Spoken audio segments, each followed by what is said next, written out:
अस्सलाम वालेकुम दोस्तों, मेरा नाम है अली। मैं हमेशा की तरह मौजूद है दाऊद और आप देख रहे हैं क्रिकेट लवर अली शो, क्योंकि इसको देखना तो बनता है। आज आप लोगों के साथ बात करेंगे जी कि Pakistan versus south Africa series पहले है ओडीआई और उसके बाद है टी20। तो आज बात करेंगे कि पाकिस्तान की टी20 में प्लेइंग 11 ओडीआई में प्लेइंग 11 क्या हो सकती है। तो अगर आप हमारे चैनल पर नहीं तो चैनल को सब्सक्राइब करके साथ लगे बेल आइकन को बजाना ना भूलिएगा। तो बात का आगाज करते हैं दाऊद से नंबर 1 खबर को लेकर जो कि निकलकर सामने आ रही है। तो दाऊद, ये साल तो वैसे है टी20 का साल, क्योंकि इस दफा जो है ओडीआईज जो है वो 2023 में वर्ल्ड कप, तो ओडीआईज बहुत कम है लेकिन है जरूर है। लेकिन साउथ अफ्रीका ने जो दौरा फाइनल किया उसमें साउथ अफ्रीका ने पहले रखी है जी ओडीआई सीरीज, और बहुत इंपॉर्टेंट ओडीआई है क्योंकि ये वर्ल्ड सीरीज जो पाकिस्तान ने क्वालिफाई कर वर्ल्ड ओडीआई सीरीज के लिए जो पाकिस्तान ने वर्ल्ड कप के लिए क्वालिफाई कर रहे हैं 23 के लिए, उसके लिए ये बहुत इंपॉर्टेंट है क्योंकि हर सीरीज के पॉइंट्स मिलेंगे और ऑलरेडी जिस तरह टेस्ट चैंपियनशिप था उसी तरीके से ओडीआई चैंपियनशिप चल रही है। बिल्कुल जाहिर है जो टीम्स जो है वो क्वालिफाई कर जाएगी। इंडिया जो है वो इसका पार्ट नहीं है क्योंकि इंडिया में वर्ल्ड कप है, वो डायरेक्ट क्वालिफाई करेगा। लेकिन बाकी जितनी टीमें हैं उनको जो है वो इसमें क्वालिफाई करना पड़ेगा, तो इसलिए जो है वो काफी जो है वो अहमियत अख्तियार कर गया है। सही है। तो बात का आगाज करते हैं दाऊद के नंबर 1 खबर को लेकर जो निकल कर सामने आ रही है। तो दाऊद, प्लेइंग 11 क्या होने जा रही है भजन? बड़ा क्वेश्चन ये है क्योंकि ओडीआई पाकिस्तान ने खेले नहीं है काफी टाइम से, बिल्कुल नहीं खेले हुए हैं। और सबसे पहली इंपॉर्टेंट बात यह है कि 2 अप्रैल को 4 बजे से मैच खेला जाएगा दोपहर सुपर स्पोर्ट्स सेंचुरियन पार्क में खेला जाएगा ये मैच। देखिए सबसे बड़ी जो इंपॉर्टेंट बात है कि पाकिस्तान की अगर हम जैसे टी20 की टीम अगर बना रहे थे तो एक स्ट्रॉन्ग टीम नजर आ रही थी, उसके अंदर काफी प्लेयर भी थे। आपकी वाली बात है कि हमने अभी तक इतने ओडीआईज जो है वो भी नहीं खेले हुए, कुछ टाइम से हम नहीं खेल रहे ओडीआईज, जिसकी वजह से थोड़ा सा टीम का जो बैलेंस है वो थोड़ा सा आउट ऑफ भी दिखाई दे रहा है। कुछ नए लड़के भी आए हैं, लाइक साउथ शकील को स्क्वाड में डाला है, दानिश अजीज भी स्क्वाड के अंदर है, काफी अब्दुल्ला शफीक भी रखे गए हैं। लेकिन बहरहाल अगर इमाम की वापसी हुई है ओडीआई में, फखर की वापसी हुई है, तो चले पहले बनाते हैं ओपनर। तो विदाउट एनी डाउट कोई शक ही नहीं है कि ओपनर जो है वो फखर जमान के साथ इमामुल हक जो है वो ओपन करेंगे इस 11 में। नंबर 3 पे भी कोई गिला शिकवा नहीं है जी कि remember the name the Babar Azam आ जाएंगे। बाबर आजम, वैसे कार्लोस ब्रैथवेट है रिमेंबर द नेम, लेकिन चले हमारे लिए remember the name Babar Azam आ जाएंगे क्योंकि बाबर आजम ही जो है वन डाउन पे पक्के सेट हुए हुए हैं। ओडीआई में तो वही है, वन डाउन प्लेयर है ओडीआई के, ना सिर्फ पाकिस्तान के, दुनिया के बेस्ट प्लेयर हैं। अच्छा, नंबर 4 की अगर आप बात करें तो अब यहां से जो है वो डिबेट शुरू होगी, लेकिन मेरे ख्याल से नंबर 4 वाली स्लॉट भी डिबेट के लिए नहीं है क्योंकि ये रिजवान को दे दी जाएगी। सही है, रिजवान को दे दी जाएगी ये नंबर 4 की स्लॉट पक्की, तो इस बात में भी कोई शक नहीं है। ठीक है, यहां तक तो कोई मसला नहीं है, हो गया। अब मामला शुरू होंगे इस स्लॉट के बाद, इसके बाद जो है वो मामला खराब होंगे और फिर डिसाइड करना पड़ेगा कि किसको चांस देना, क्योंकि अब देखें अब हफीज तो है नहीं। हफीज होते थे चले हफीज आप एडजस्ट कर देते, हफीज ओडीआई में है नहीं। अब बाबर आजम हारिस सोहेल को मांग रहे थे, तो बिल्कुल मैं भी इस बात से एग्रीड कर रहा था कि हारिस सोहेल की 60+ की एवरेज है, एक एक्सपीरियंस कैंडिडेट था, उसको इस स्क्वाड में होना चाहिए था। अब हारिस सोहेल भी नहीं है, चले वो भी नहीं है। अब आपके पास ऑप्शन क्या है? अब यहां पर ऑप्शन है हैदर अली, साउथ शकील, दानिश अजीज। ये मिडिल ऑर्डर पाकिस्तान का नजर आ रहा है जिसमें से आपको 2 खिलाड़ी पिक कर रहे हैं। अली, मुझे ऐसा लग रहा है कि ओडीआई में शायद ये लोग हैदर अली को चांस ना दें। उसकी वजह यह है कि हैदर अली की क्योंकि फॉर्म थोड़ी सी टी20 में भी डिप जा रही थी, वो जल्दी आउट हो रहे थे, विकेट देके जा रहे थे। तो अभी तो वो ओडीआई का उस तरह का प्रोडक्ट भी नहीं बने हैं दाऊद। अभी ओडीआई के प्रॉपर प्रोडक्ट जिसे आप कहना हारिस सोहेल नुमा ऐसे प्लेयर ओडीआई के ज्यादा अच्छी प्रोडक्ट्स होते हैं बनिस्बत के आप हैदर अली को। हैदर अली तो खेलेगा भी टी20 में, और टी20 में भी जो हैदर अली का ज्यादातर मसला आ रहा है वो यार कंसिस्टेंट नहीं हो पा रहे।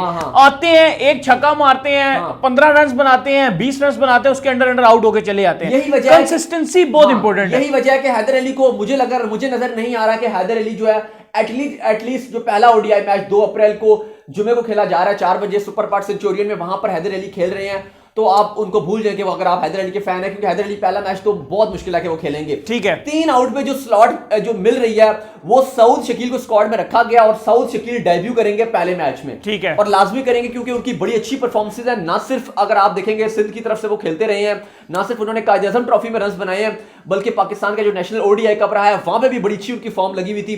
तो साउथ शकील एक मजे हुए प्लेयर हैं। और मेरा ख्याल है ज्यादा जो दुख हुआ है ना कामरान गुलाम को, वो इस चीज का भी दुख है जिसपे उन्होंने आगे ट्वीट किया कि साउथ शकील बिल्कुल उनके साथ के थे, उनको वापस से ले लिया गया, कामरान गुलाम को ड्रॉप कर दिया। साउथ शकील जो है ना अली, वो लगातार 3, 3.5, 4 साल से जो परफॉर्मेंसेज दिखा रहे हैं। बिल्कुल, कामरान गुलाम का यही सीजन रहा था, आउटस्टैंडिंग सीजन रहा था, लेकिन जो साउथ शकील है वो लगातार अगर आप पिछले 3 सीजन देखेंगे तो आउट सीजन, उस पूरे सीजन में उन्होंने आउट क्लास किया ओपोनेंट। थोड़ा सा कॉन्फिडेंस भी मतलब होना चाहिए ना जो आपके सिलेक्टर है उनको, फिर उनको फोन करके रीजन देना चाहिए कि यार कि आप अभी घबराए नहीं, बुरी बात ये क्योंकि आपको हमने सिलेक्ट बगैर खिलाए जो हुआ है ना, तो वो बुरी बात है, ये गलत है, ये ज्यादती होती है। तो आपको फोन कम से कम एटलीस्ट उनको एक करके ये कह देना चाहिए कि हमने आपको ये रीजन है अभी सिलेक्ट नहीं कर रहे, लेकिन आप हमारे फ्यूचर प्लान्स का हिस्सा है, आप रिलैक्स करें और आप परफॉर्म करें। हाँ बिल्कुल यही बात है। फिर अगर आप उसको सिलेक्ट, सीना बड़ा होता है ना। देखिए सबसे बड़ी इंपॉर्टेंट बात है कि अगर आप एक प्लेयर को रखें स्क्वाड में बगैर खिलाए, अगर आप उसको बाहर कर दें तो समझिए कि उसका आपने आधा कैरियर तबाह कर दिया, उसका जो कॉन्फिडेंस होता है वो बहुत बुरी तरीके से शेक होता है। वो बेचारा ये सोचता रहता है कि यार मेरा कसूर क्या था, मुझसे गलती कहां पे हुई, मैंने कहां पे जो है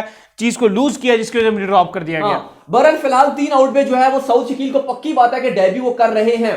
अब 4 आउट की जो स्लॉट है ये बड़ी डिबेटेबल स्लॉट रहेगी और बड़ा इंटरेस्टिंग ये स्लॉट है, इस पे भी बहुत बड़ा सवालिया निशान है। मेरे ख्याल से ये अभी तक अनक्लियर स्लॉट रहेगी, क्योंकि इस स्लॉट के अंदर दानिश अजीज एक वो प्लेयर है जो फिट हो सकते हैं, और मैं भी चाह रहा हूं कि आपने दानिश अजीज को कर रखा है T20 में भी, अगर आपने रखा है, अगर आप उनको वहां पर नहीं खिलाते और अगर आप आसिफ अली को खिला देते हैं, मुझे लग रहा है प्रोबेबली शायद आसिफ अली के साथ जाया जाए, लेकिन 4 T20 से शायद मौका मिल ही जाए। लेकिन अगर आप नहीं उन्हें खिलाते तो ये एक ओडीआई फॉर्मेट एक ऐसा नजर आ रहा है कि जो 4 आउट की स्लॉट है, यानी कि नंबर 6 की स्लॉट, ये एम्प्टी स्लॉट है, तो आप दानिश अजीज को खिला सकते हो, क्योंकि ये वो स्लॉट होती है जहां पर आपको फिनिशर चाहिए होता है जो गेम को आगे लेकर जा सके और एंड में अच्छे हेल्दी स्ट्राइक रेट के साथ फिनिश कर सके। और जब आप फिनिशर की बात करते हैं तो मेरे ख्याल से पूरे स्क्वाड के अंदर दानिश अजीज से बेहतर फिनिशर है ही नहीं। और उसने अपने आप को डोमेस्टिक में जिस तरह से उसने गेम को फिनिश किया है, मैं आपको 10 इनिंग यहां बैठे बैठे गिनवा दूंगा उसको, जिस तरह से उसने परफॉर्मेंस दिखाई है और फिनिश करके आया है और हेल्दी स्ट्राइक रेट के साथ नॉट आउट जो है वो वापस आया, तो बहुत ही अच्छा प्लेयर है। अगर उस पर लॉन्ग टर्म सर्व किया जाए, जैसे सर्व इन्होंने चांस दिया पूरा खुईदिल शाह को चांस दिया, मिसबाहुल हक ने, इफ्तिखार को पूरा चांस मिला है, 2-2 साल से आपने पूरा उन्हें चांस दिया, आसिफ अली को पूरा चांस दिया है, तो दानिश अजीज को भी आप चांस दो, एटलीस्ट आप जो भी वर्ल्ड T20 से पहले जितने T20 है ना, आप इनको चांस दो। अगर ये परफॉर्मेंस दिखाए आप बाहर कर दो, कोई बात नहीं, कोई शिकवा नहीं करेगा। लेकिन इस प्लेयर ने दम दिखाया डोमेस्टिक में, ये छक्के भी मार सकता है, लास्ट बॉल सिक्सेस भी इसने मारे हुए हैं, 2 छक्के इसने आखिरी बॉलों में मारे हुए हैं, तो ये वो प्लेयर है जो एंड तक लेके जा सकता है। और वर्ल्ड T20 में आपको ऐसे स्ट्रॉन्ग टेम्परमेंट वाले प्लेयर चाहिए होते हैं, लाइक इमाद वसीम हो गया, दानिश अजीज हो गया, जो गेम फंसी हुई हो, प्रेशर हो, आखिरी बॉल चाहिए हो और उठा के ये गेम में छक्का मार के जितवा दे, तो ये बहुत कम प्लेयर्स होते हैं। तो दानिश अजीज के ऊपर आप इन्वेस्ट जो है वो कर सकते हो।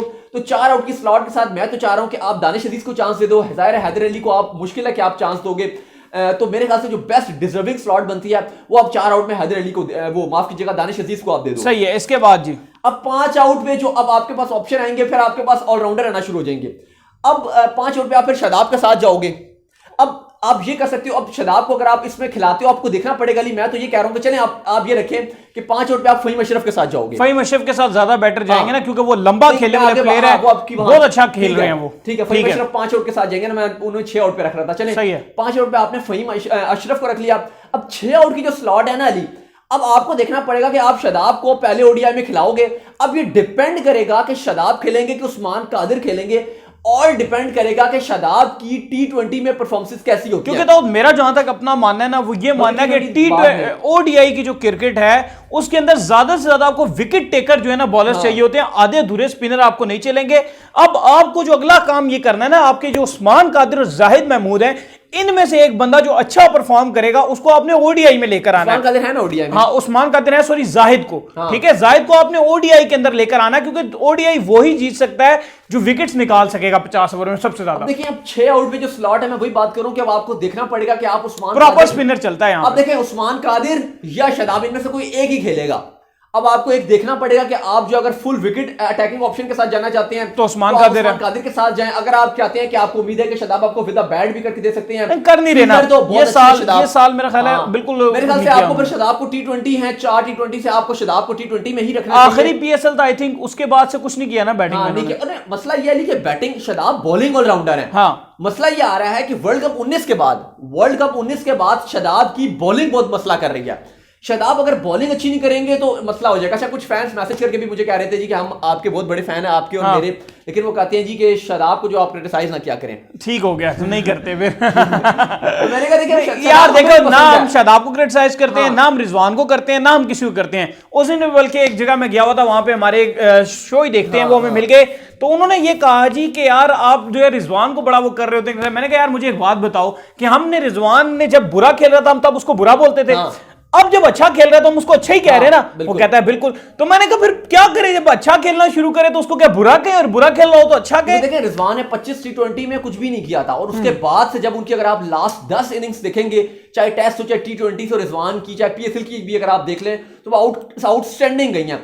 बहरहाल फिलहाल शादाब और उस्मान कादिर में से किसी एक को ही मौका मिलेगा खेलने के लिए, और मुझे लग रहा है क्योंकि इनके पास बॉलिंग ऑप्शंस कम नजर आ रहे हैं, क्योंकि ऑलराउंडर्स इस टीम के अंदर नहीं है। उस सिनेरियो में क्योंकि 5 बॉलर आपको पूरे चाहिए होते हैं, फिर आपका मसला ये होता है कि आपको प्रॉपर उन्हीं 5 को 5 से कोटा पूरा कराना पड़ेगा। उस सिनेरियो में मुझे लग रहा है कि शायद आपको शादाब को बाहर बैठाना पड़े और उस्मान कादिर खेलेंगे, और उसके बाद जब आपके 3 तेज गेंदबाज होंगे इस टीम में, 2 तो पक्के हैं, एक होंगे हसन अली और दूसरे शाहीन शाह अफरीदी, यानी कि 7 आउट पे हसन अली आ जाएंगे, 8 आउट पे आप शाहीन शाह अफरीदी रख लेंगे। जो 9 आउट की स्लॉट होगी उसमें आपके पास एक ऑप्शन रहेगा, और 2 जो अब एक जगह और 2 आपके पास ऑप्शन है, एक है हसनैन और दूसरे हैं हारिस रऊफ। और मुझे लग रहा है कि इन विकेट्स पे दोनों का रोल अहम हो सकता है, लेकिन आप हसनैन को खिला सकते हो क्योंकि हसनैन जो है उनके बाउंसर्स बड़े अच्छे हैं, और साउथ अफ्रीका की विकेट्स बेशक ओडीआई में वो आपको पता है कि फ्लैट ट्रैक्स भी देते हैं, लेकिन स्टिल जो है जब वो उस पे आप अगर मतलब हमें अटैकिंग करें तो हल्का सा बॉल ऊपर चला जाता है, ऑकवर्ड आपको बाउंस कहीं कहीं पैचेस में मिल जाता है। तो मेरे ख्याल से हसनैन ज्यादा अहमियत अख्तियार कर सकते हैं, एक अच्छा स्पेल डाल के गेम चेंजर साबित हो सकते हैं, तो आप हसनैन के साथ चले जाएं। लेकिन बहरहाल हारिस रऊफ या हसनैन में से किसी एक को जो है वो चांस मिलेगा। पाकिस्तान की 2 अप्रैल को जुमे को जो पहला ओडीआई मैच खेला जाएगा उसकी ये प्लेइंग 11 हो सकती है। तो उम्मीद करते हैं कि आज का हमारा शो आपको पसंद आएगा। आप वीडियो को लाइक कीजिए, चैनल को सब्सक्राइब कीजिए, साथ ही बेल आइकन को बजाइए, दाऊद को फॉलो कीजिए इंस्टाग्राम पे, पे दाऊद मौजूद है। बिल्कुल मुझे इंस्टाग्राम में फॉलो करें, यहाँ पे मैं मौजूद हूं दाऊद क्रिकेट के नेम से, और अपनी प्लेइंग 11 हमें जरूर कमेंट करके भी भेजें, और मुझे भी भेजें जल्दी से। सही हो गया। और मुझे फॉलो करें, मैं क्रिकेट लवर अली के नाम से। फिर मिलते हैं नेक्स्ट वीडियो में, तब तक के लिए अल्लाह हाफिज़।